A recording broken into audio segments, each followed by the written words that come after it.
أشهد أن لا إله إلا الله.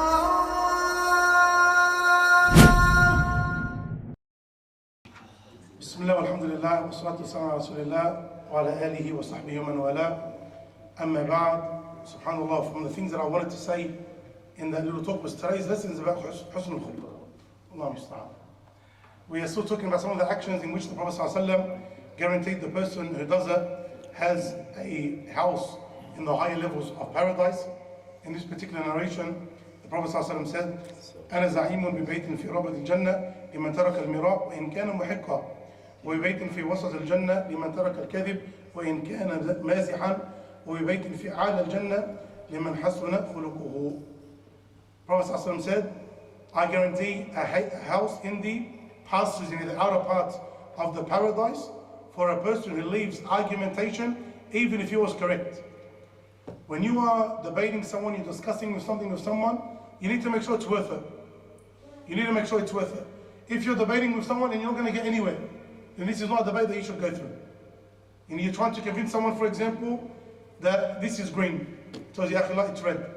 I mean, look at it properly, ask anyone, look at the evidence, look at the color scheme. He tells you, I'm telling you it's red. So people, you see them, they argue with each other back and forth, half an hour, 40 minutes, one person says it's green, one person says it's red. This person you shouldn't discuss with in the first place. This person you leave them, because there's no benefit to this discussion. Even Allah Azza wa Jalla, when He spoke about people giving each other advice, people giving da'wah,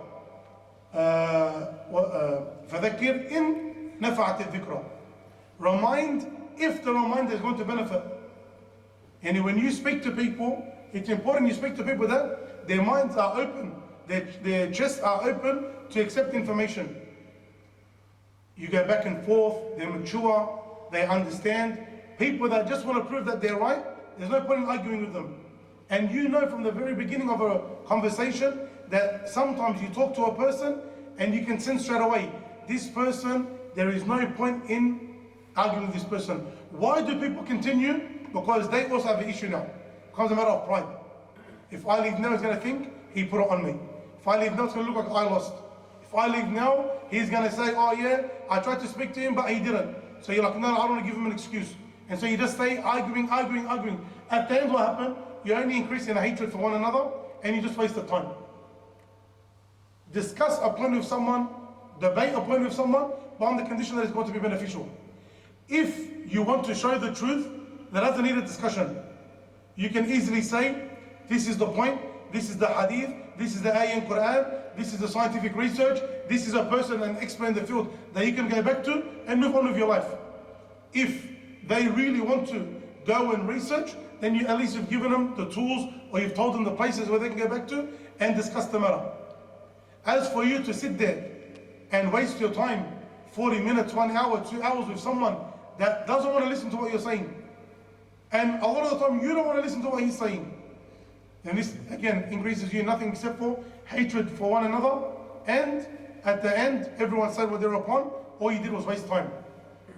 The worst that you see this is like online, in the comment section. Yani, the comment section is the jungle of stupidity. People, generally speaking, this is not everyone, generally speaking, people that have way too much time on their hands, they don't have work, they don't have studies, they're not married, they don't have kids. Yani, a lot of them, not everyone, a lot of them, they're drop kicks, they have time. They have more than enough time. They sit there and they argue. And they're arguing with each other. Sometimes they last for days, an argument in the comment section. What did he get out of it? What did they get out of it? Absolutely nothing. But he wants to prove his point, And they keep on going without any benefit whatsoever. This is from the shaitan. This wasting of time is from the shaitan. Al-Hasan al-Basri rahimahullah has got beautiful statements regarding people that just argue with their benefit. That these people, they're just sick of ibadah. They got tired from actual ibadah, so they're wasting their time in this. They think that they're doing something good. Now I want to prove my point. I mean, post and ghost. They call it post and ghost. Put what you want, put the information, put the message that you want, and lead that conversation. Anyone that wants to do further research, you've given them the resources, and you move on with your life. But to sit there to go back and forth with someone, abadan, never do this. Never do this. Even on WhatsApp groups, you see sometimes out of nowhere, on a WhatsApp groups, Allahu Akbar, what happened? 183 messages. Why? 2 or 3 people, they're arguing with each other. This guy doesn't know his head from his ankle, that guy doesn't know his ear from his nose. And they're arguing, back and forth, back and forth, back and forth. If it's actually a serious discussion, and someone wants to have a serious discussion, sit down face to face and have it with them. Sit down face to face. At least you get a sense of sincerity and a sense of what the person actually means with how they say.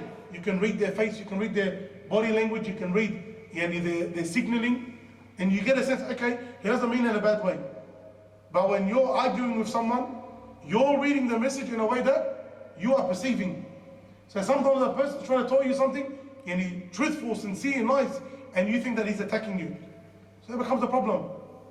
And you need to minimize the risks of these things happening. So number one, only have a discussion in these points with someone that you believe is actually sincere, truthful, mature, honest, open to the actual discussion. And number two, do it in a way which is suitable. Don't do it in a way which can, for example, online, through WhatsApp messages. No, this is not how a debate happens. You go and you sit with the person. Part of what you need to do and need to ensure that you have is also you have good character and you're sincere and you're truthful when you're in that discussion. Because if you have a discussion where it looks like whoever's point is correct, then I will follow that opinion. If that's not your intention, you believe you're 100% on the truth, and all you want to do is make clear to the person, then don't act like you're sitting there having a sincere debate. What's the truth for me to come out with it? You already believe you're on the truth. What you want to do is discuss it with the person. Jayyid? So make sure that's set from the beginning of the conversation. That I'm not here for you to convince me that what I'm upon is wrong. If you want to hear what I have to say, ahlan wa sahlan. Why? Because that cuts off a lot of discussion from the beginning. Because you're not there to follow what he's saying. So don't act like you're there to follow what he's saying if he proves you wrong. Jayyid? Sometimes they may have misconceptions. If you have misconceptions, tell me what your misconceptions are and I'll explain to you, no problem. I'll reply back to them. I'll refute them. I'll rebuttal them. No issue. But to make it out sometimes, and this is a mistake of people, to make it out like whoever's upon the truth will follow them, and you know that's not the case, don't do it. Because you're lying to yourself and he's lying to himself, and again it becomes a waste of time. Jayyid? Just make sure when you have these discussions, you're doing it properly. Imam Shafi'i rahimahullah was a great example of this, where he would say, I would debate people, and I would hope that Allah shows me the truth on his tongue. Why? Because he believes he's going to follow it. He believes he's going to follow it. And there's been debates in the past between ulama, where at the end of the debate, this scholar took that opinion, that scholar took that opinion. And they swapped opinions. Jayyid? But a matter of just simple a display of argumentation, etc., this is not how it's done. There's a way to discuss, there's a whole art, there's whole books written on the art of discussion, the art of debate. Not just how you convince the other person, but what the setting should be. Okay? All of this is very, very, very important. Otherwise, it just becomes a matter of nafs and pride, and I want to win because I don't want to be proven wrong, and so you don't really care what the other person says. You just want to argue. Don't do that.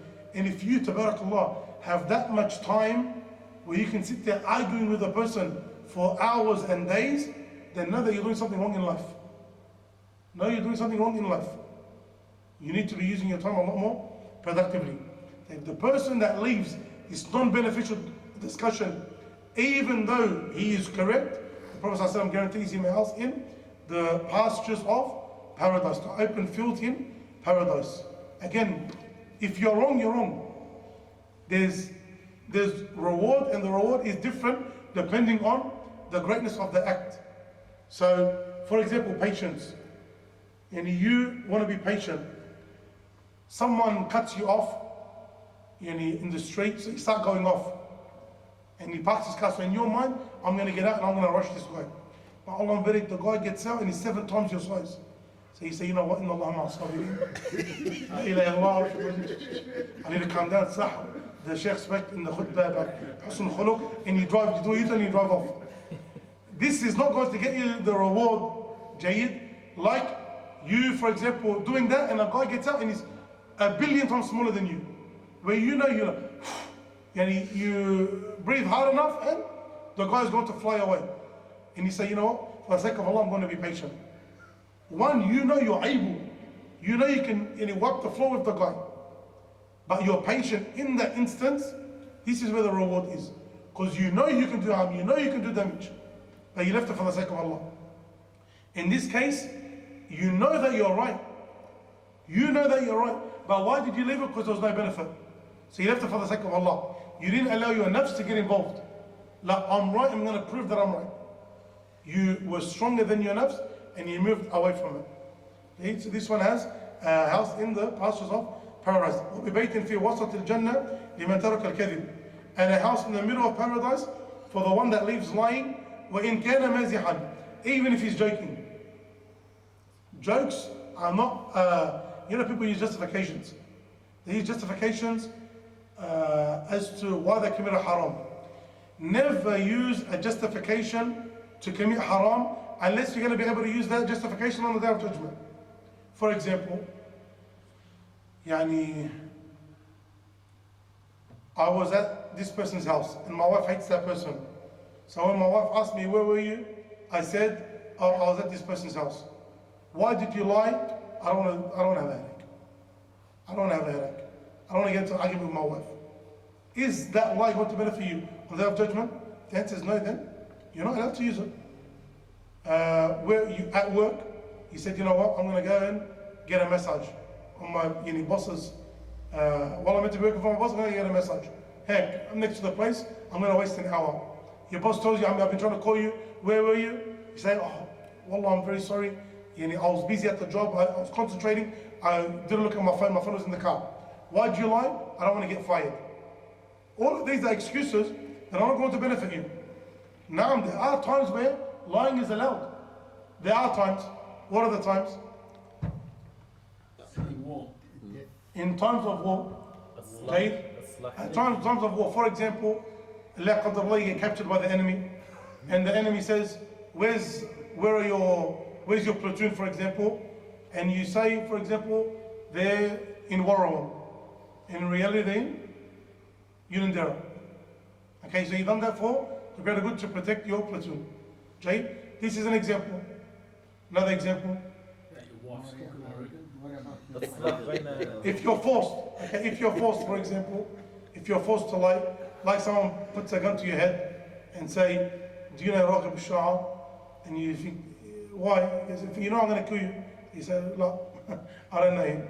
Jayid, I'm not going to die for you. As much as I love you, this is a kbir. I love you more. A person moves away from something like that because he's forced. Another one. Taha said the missus. We're going to get to that one. We're going to get to that one. Because that one is explanation. To fix between two people. Okay, to fix between two people. For example, Ayman and Sheikh Abdul Aziz have a big problem. So I go to Sheikh Abdul Aziz, yeah Sheikh, if you hear how Ayman praises you, Wallah, you'll be surprised. Wallah, you'll be amazed. Wallah, you love him if you know what he says. No, Ayman speaks bad about the Sheikh. But say, I can soften his heart. And same thing with Ayman. Now, but you got to be very good at this. Otherwise you get caught out and it turns, they both turn on you. Jayid, but you need to get at Ayman. Wallah, Sheikh Abdul Aziz, I know he regrets what he done, I know he didn't mean what he said, etc., etc., etc. So his heart softens. So you start to bring them together. Jayid. Or sometimes you pay something on behalf of someone, acting like it's from the other person, but the person doesn't know it's from you. Again, these are types of examples. The third one is lying to your wife. Lying to your wife, a lot of brothers have misunderstood. No, it's lying to your wife. It's about her cooking. Yeah, that's all. So a lot of brothers think, for example, again, he'll go out with the guy that his wife hates, and when she goes, were you with him? He says, no, I wasn't. Why'd you do that? Because I don't want a headache. That's not lying to your wife. That's allowed. Lying to your wife in that which is in her benefit. For example, your wife, looks like me on a good day. And you say, Wallah, you are the most beautiful one I've ever seen in my life. It's for her benefit, not for yours. It's not for you to cover your tracks. Jayid, she cooked a meal which wouldn't be served in the worst of prisons. Naam, And you say, Ya Allah, Ya Allah. If the food is this good here, how's it going to be in Jannah? مثلا. جيد. Yani for you to bring up things about her, to praise her, to make her feel good. Naam. Yani when you look, you say, every time I think of you, like I cannot think of another woman. I cannot imagine being with another woman. As an example, yani. Example. The best thing about that? Your wife knows that you are the biggest liar on the face of the earth. She knows that you are the biggest liar on the face of the earth, but she appreciates it. She likes it because this is a woman. This is how they are. They're emotional. So even though, again, they know that you're lying, except that it makes them feel good. That's why sometimes you see brothers, they have issues with their wife, and they get to a counselor, and the wife will say, you never say nice things to me. He says, what do you want me to say? She can't say anything. She'll tell him, in front of the sheikh, I'm going to say anything, lie, I don't care. But just say nice things. Say, mashallah, you look beautiful. Say this, say that. Say anything. Jayid. فالله يرضى خلاص. يعني say it, and inshallah azza wa jal, you'll be very, very, very happy in your marriage. Jayid. So lying to your wife, yes, is one of the cases that's allowed, but when it's in their benefit. The other type, which is before lying, this is not a lie. It's for you to say words that are truthful, but you mean the person understands something else. For example, let's say I had an appointment with someone and it was meant to be at 7 o'clock and I was late to the meeting, and they say, Sheikh, I waited for you, you went here, and I said, for example, what are you talking about? I've been here for ages. I mean, I've started here at Masjid As-Salaam 4 years ago. He understood what? That I was here on time before the meeting. This is not lying. It's a little bit deceptive, but it's not lying. Jayid. If a person in these cases can use these types of words where it's not a lie, this is better. And the Prophet ﷺ, he used this in also when the disbelievers that were looking for the Prophet ﷺ, and they asked from which tribe are they from? And they said min ma. Min ma, they thought min bani ma. Okay? We're from the tribe of Ma, it was called. But what the Prophet ﷺ meant was from water. Jayid, because Allah created everything from water. Jayid. The words that are used are one thing, and what they answer was another thing. This is better than obviously blatantly lying. If that's not needed, a person shouldn't do. Even totally, and stay away from as much as you can. Jayid. So that you don't become a deceptive person. But if it's needed, don't get to lying. And use those types of words. Mind you, Sheikh, Sayyidina Rasul he could have lied in that situation, sir, to protect himself and Sayyidina Abu Bakr. Yes, but again, because there was a level before, he didn't get to that stage. So a person has a guaranteed house in the middle of paradise, even if for him to live lying, even if he was joking. Obviously, people, when it comes to joking, people say, for example, there was a man and he had a farm, and on that farm he had this, and he knows he's just making it up. Even though, yes, you say, I'm joking, it's still a lie. It's still a lie. Jayid? So don't even joke like that. A way to get around it is to say, it is said. Jayid? It is said that there's a man, or I was told that there was a man. Jayid? As opposed to saying, there was. Even though it's a joke. But so that you're not lying.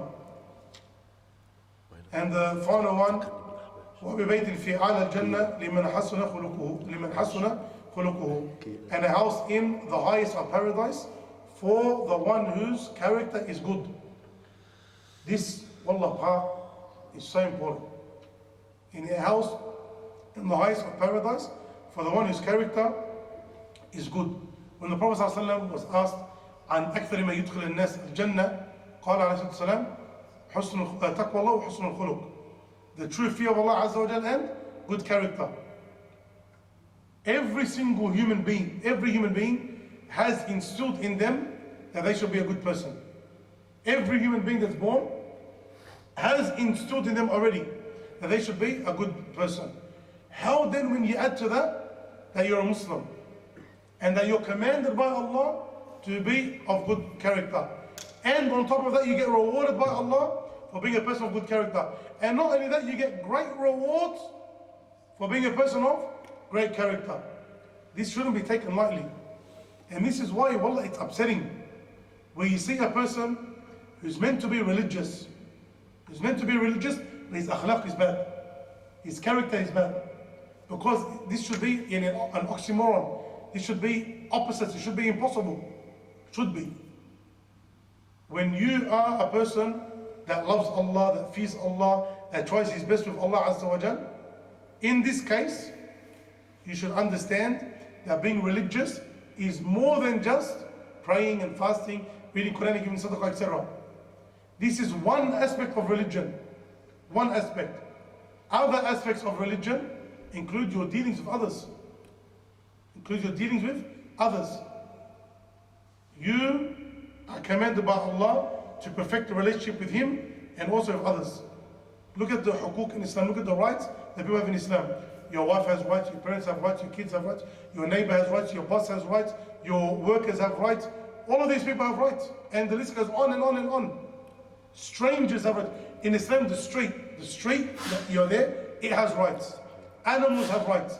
Everything has rights in Islam. Everything.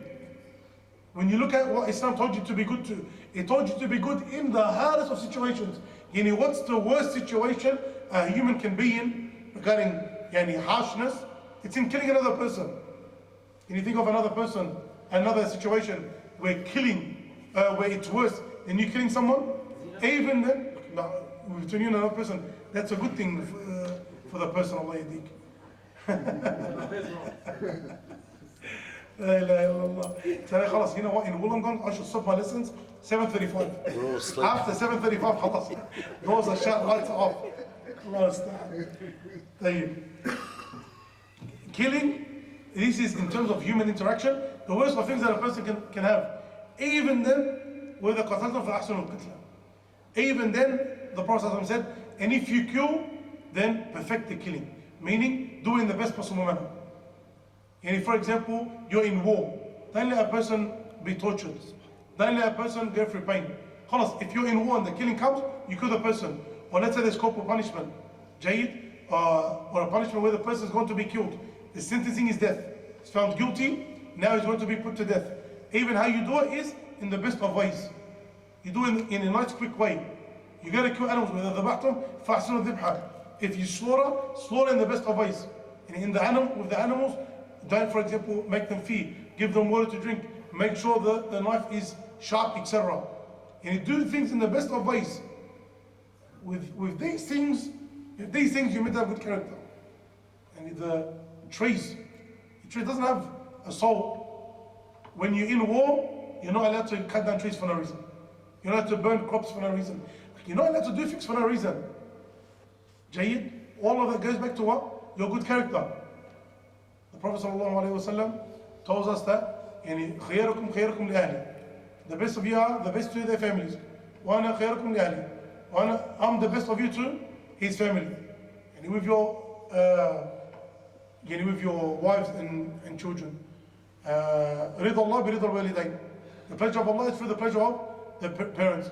وسخط الله بسخط الوالدين. And the anger of Allah is for the anger of parents. All of it good character. Zina with your wife, there's a hadith to the meaning. Zina, fornication with your wife's neighbor, with your neighbor's wife is 10 times worse than zina with another person. And imagine how bad zina is.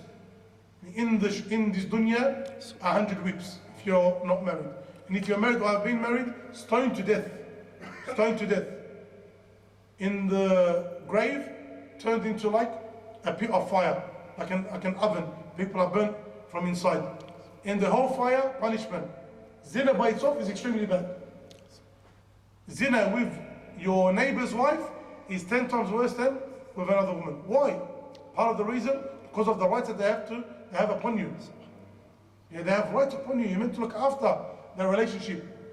There's trust there, there's character there, there's dealings there, etc. And everything Islam came to do with good character. Everything that you can think of. When you come to the masjid, a place of ibadah, a place of worship, you should only come how? If you're in an upright state. If a person smells, he shouldn't come to the masjid. Just smells. You ate garlic, you ate onion, you ate raw, it's going to smell, then come to the masjid. Then come. You're going to know the people, you're going to know the angels. Perfume. So one of the things that the Prophet used to love was perfume. And when you put perfume on, you smell nice, it's easy for you to interact with others. People want to interact with you. And in the time of the Prophet ﷺ, where having a shower was extremely hard. You had to have a shower a minimum of once a week. That was when having a shower was extremely hard. A minimum, it's an obligation. You have to have at least once a week. You have to cut your nails. You have to get rid of your pubic hairs. If you have hair, whoever has hair, let him honor it. You have to make sure you're presentable. All of this is for a reason. For you to have the best character that's possible. Everyone knows what it means to be a good person. Everyone knows. You just need to make sure that you enact it. You know how you should be, you know how you should drive, you know how you should talk, you know how you should work, you know everything already. As a human being, it's part of your DNA. On top of that, you have what Islam promoted. All you need to do is force yourself to make sure you have that good character. Because it's not a matter of knowing or not knowing, should I be good or should I not be good? Or how do I be good? It's just a matter of actually enacting. People, they stop themselves from implementing good character for a million reasons. Most of it has to do with pride. Like, I'm not going to do this, I'm not going to do that. Who's he? He can get stuffed. What's he going to do? Blah, blah, blah, blah, blah. It's usually pride that stops a person. So you need to force yourself, and then you get these types of rewards. Our religion, wallah, is a religion not just of perfection between your relationship with Allah, it's a perfection of your relationship with absolutely everything. Absolutely everything your religion perfects. And inshallah Azza wa Jalla, when we implement all of it, this is when we are true and upright believers. May Allah Azza wa Jalla make us from amongst them. هذا والله أعلم. محمد وعلى آل محمد وصحبه أجمعين.